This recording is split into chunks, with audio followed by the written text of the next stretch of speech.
સવિનય સાથ જણાવવાનું કે તું મજામાં આવીશ. હું પણ અહીં ખુશી છે પણ મજાની ખબર નહીં.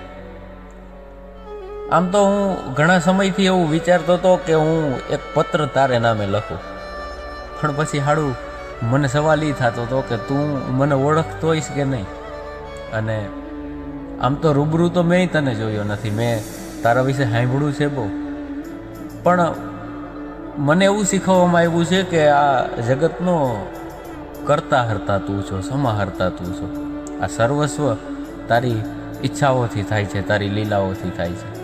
તે અમને આ સૃષ્ટિમાં એક માણસ તરીકે મોકલા, પણ હાડું તને જ યાદ કરવાનો ટાઈમ નથી પડતો. આમ જોવા જાવ ને તો મારી લખેલી એક લાઈન તને સંભળાવવું તને ગમશે, એટલા માટે કે મેં એવું લખ્યું હતું કે તું તો એક જ પાત્રમાં હતો ને એટલે સ્થિર જીવી ગયું. અમારે તો અહીં થાકી જવાય છે, ઘણીક રામ તો ઘણીક કૃષ્ણ થઈને. અમે એક વખત રામ હોય તો બપોર પછી કૃષ્ણ થવાનું હોય, કારણ કે એક દીકરા તરીકેની ફરજ હોય, એક ભાઈ તરીકેની હોય, ક્યારેક એક ભાઈબંધ તરીકેની હોય. અને બધાયમાં તો તને ખબર છે ને કે સર્વસ્વ નથી થઈ શકાતું. એવા ઘણા માણસો છે આ આલમમાં કે જે તારાથી એ નારાજ છે. તો અમારી સી વિસા, તમારું શું ગજું? અમારાથી નારાજ તો હશે જ ને. પણ આમ જોવા જઈએ ને તો તારી બનાવેલી આ દુનિયામાં બધુંય કુશળ મંગળ છે, પણ હાડું શાંતિ નથી કોઈને. તું કંઈક એવું મોકલ ને કે અમે સ્થિર થઈ અને તારા સુધી આવવાનો જે માર્ગ છે ને માર્ગ ઉપર હાયલા કરીએ. અમે ભટકી જઈએ છીએ નાની નાની વાતમાં. તકલીફો અગર અમને પડે તો અમે તૂટી અને વિખરાઈ જાય છીએ. અને અમારામાંથી કેટલાક તો ઈશ્વર એવાય છે કે જે ઊભા થઈ અને બીજી વખત હાલવાની હિંમત નથી કરી શકતા. એવા બિચારાઓ પાસે તું જઈ અને હિંમત દેતો હોય તો? અમારા જેવા માથા ફરેલા છે કે જે તનેય નમીન નથી દેતા, જે બાવડા ચડાવી અને જીવવાનું જેણે નક્કી કર્યું છે. અમને ખબર છે કે અમે તમને વાલા છીએ, એટલે જ તું અમને મુશ્કેલી અને તકલીફ અમને તું એટલે જ આપસ.